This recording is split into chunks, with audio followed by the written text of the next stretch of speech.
Right-Wing Women by Andrea Donegan. Foreword by Moira Donegan. Who's afraid of Andrea Donegan? Lots of people, it turns out. In life, she was hated and knew it.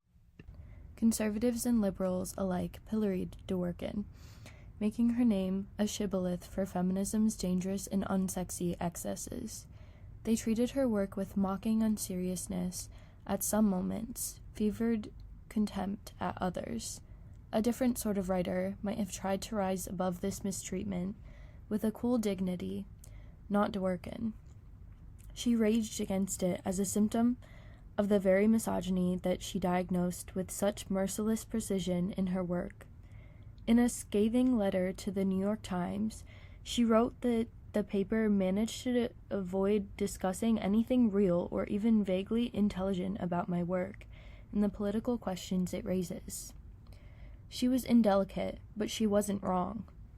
It was an accurate assessment of much of the treatment that Donegan's work received in her own time and, indeed, continues to receive in ours. Over the past decade, Donegan's legacy has had to fight its way back into the feminist canon from the depths of this reputational nadir. But the estimation of Donegan as a mere polemicist or propagandist is, ironically enough, the product of a good deal of polemic and propaganda aimed against her.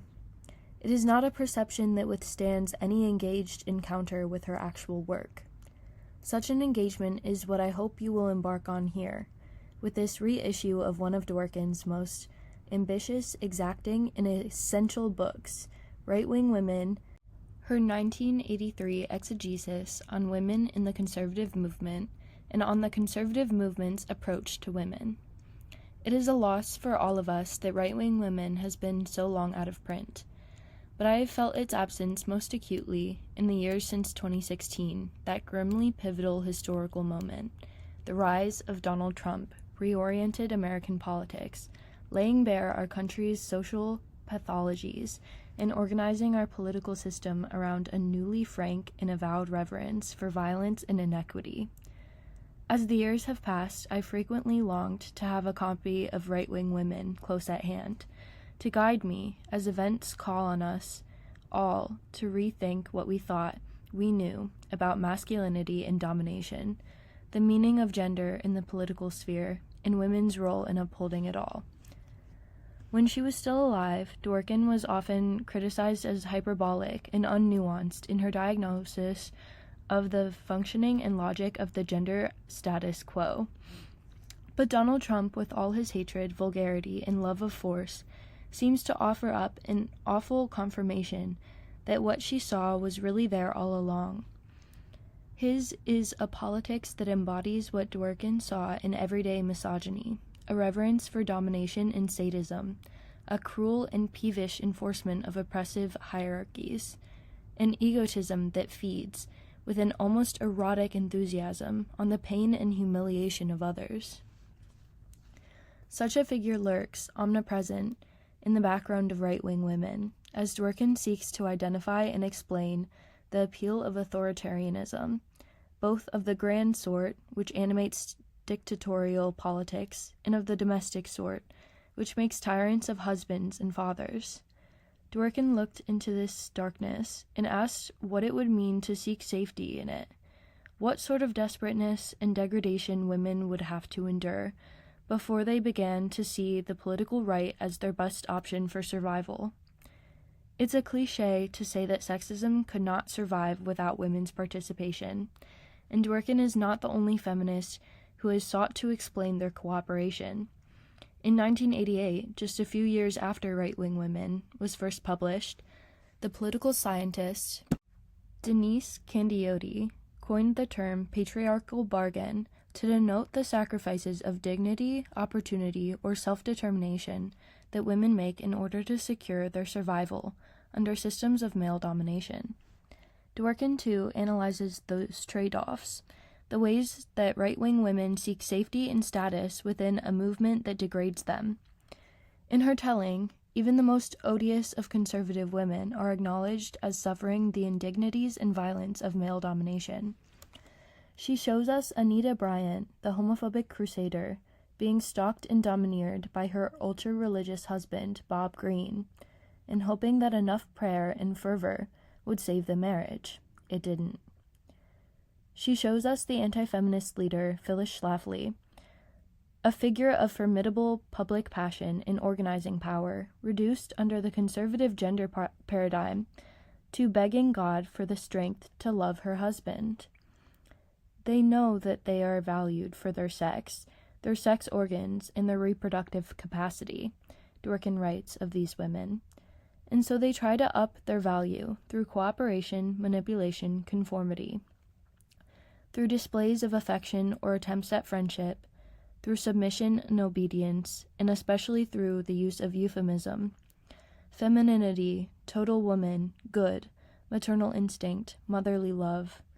Their desperation is quiet. They hide their bruises of body and of heart. They dress carefully and have good manners. They suffer. They love God. They follow the rules. A lesser writer would gloat at these women's cowardice and misjudgment, or mock them for making the wrong choice. But Dworkin refuses to condescend to her subjects, or deny the tragedy of their lives. She does not allow the cynicism of their bargains to blind her to the unfairness of their circumstances. They see the world they live in, Dworkin writes, and they are not wrong. And so, what right-wing women theorizes is something darker and more distorted than Candiotti's description of strategic capitulation to sexism. Dworkin's right-wing women embark on a program of active complicity with patriarchy, one that leads them, at last, to a kind of conversion. She shows us how these women become not just victims of patriarchal domination, but agents of it. Does such a process not explain much of our own political reality? In the faces of the white women who look rapturously up at Trump from the crowds at his rallies, I can see what Dworkin diagnosed in the likes of Schlafly and Bryant, a plea for safety, for belonging, for a security that they love more than their own freedom.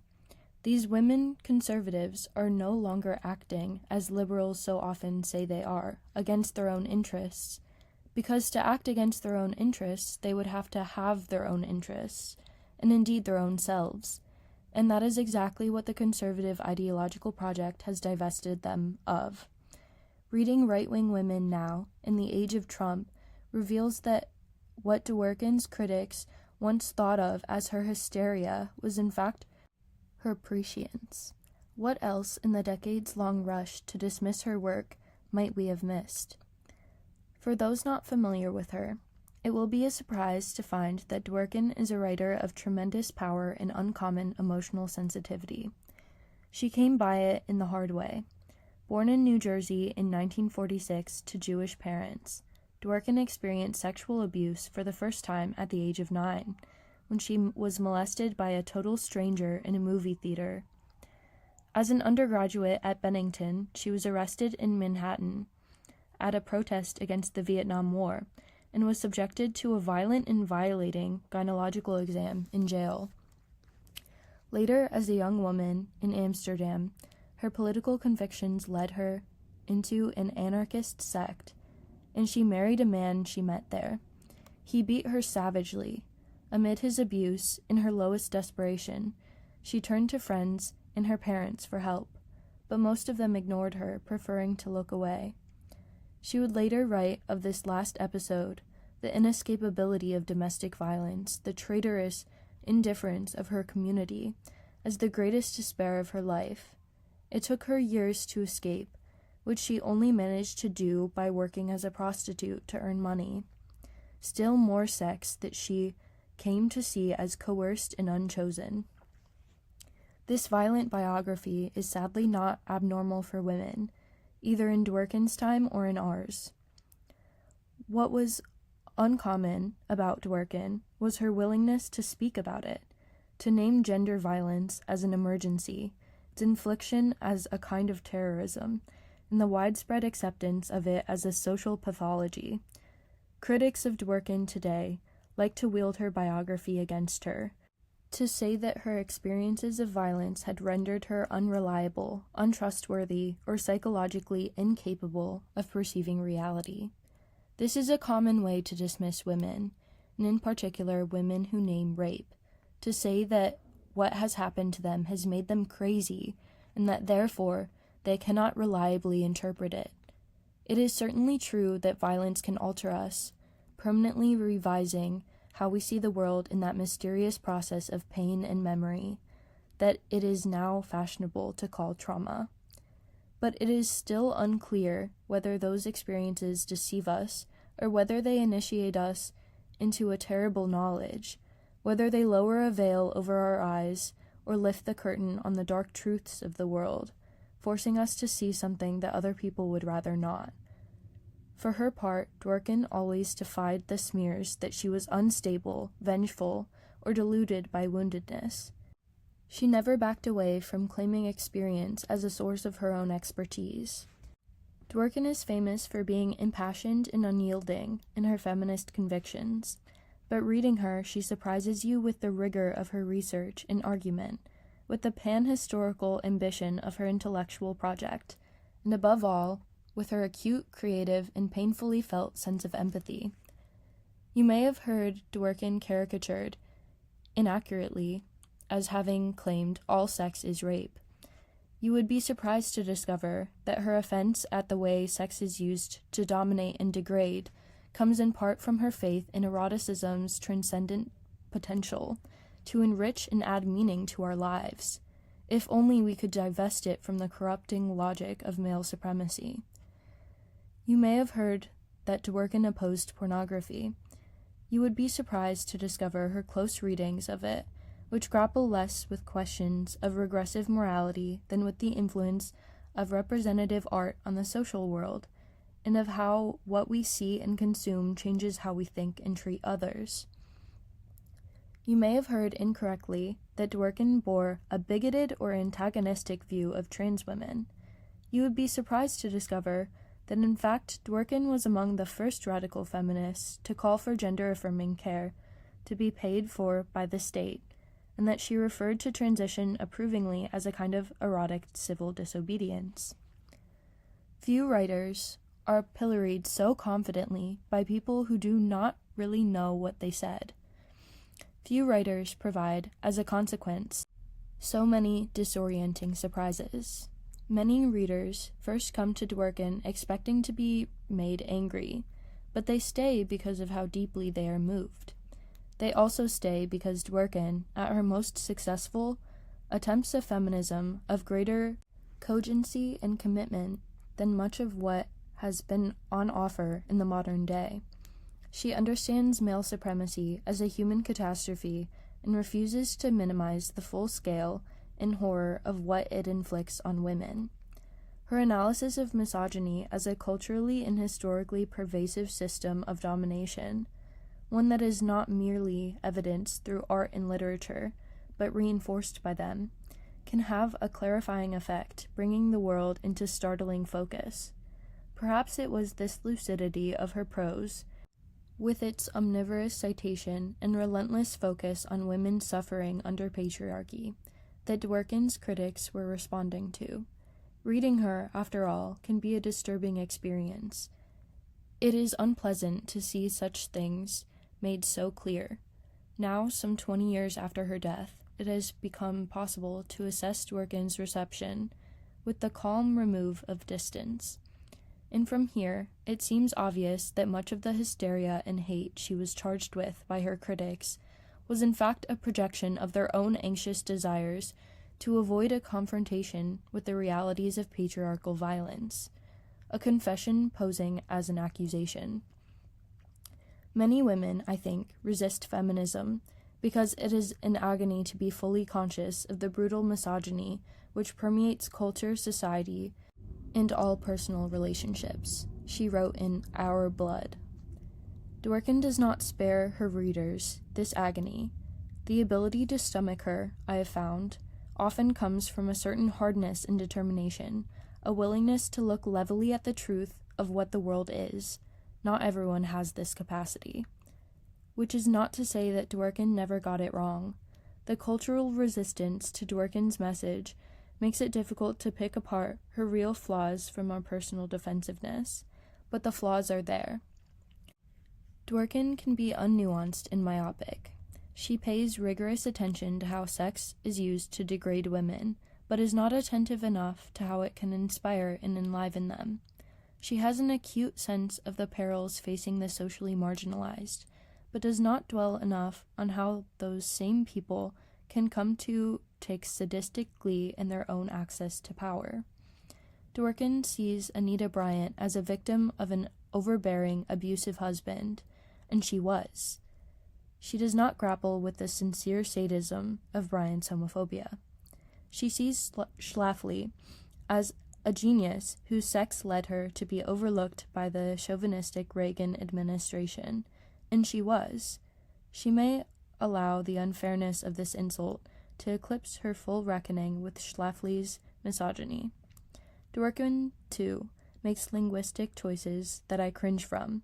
She charges into comparisons to the Holocaust and American chattel slavery without thinking of the specific meaning of these historical comparisons, instead seeming to simply grasp at their moral power.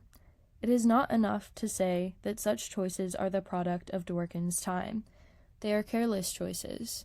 But Dworkin can also be difficult to read for another reason, one that might be less comfortable for her contemporary critics to confront. She models a principled commitment to feminist thinking and action that few of us have had the courage or endurance to pursue ourselves. In that sense, it can be easier to condemn Dworkin, to bury her work under heaps of scorn, mischaracterization, and stigma.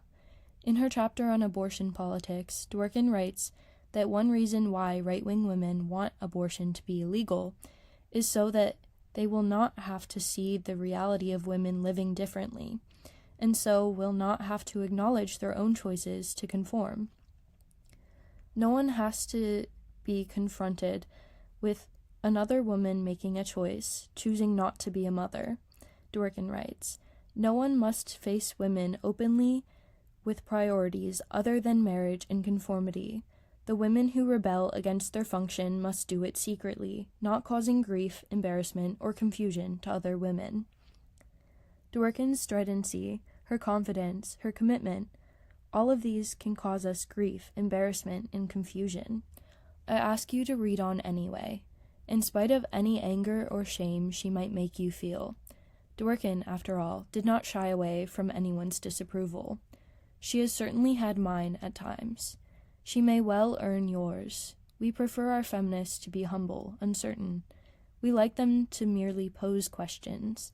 But that's not Andrea Dworkin. She was a woman who had answers.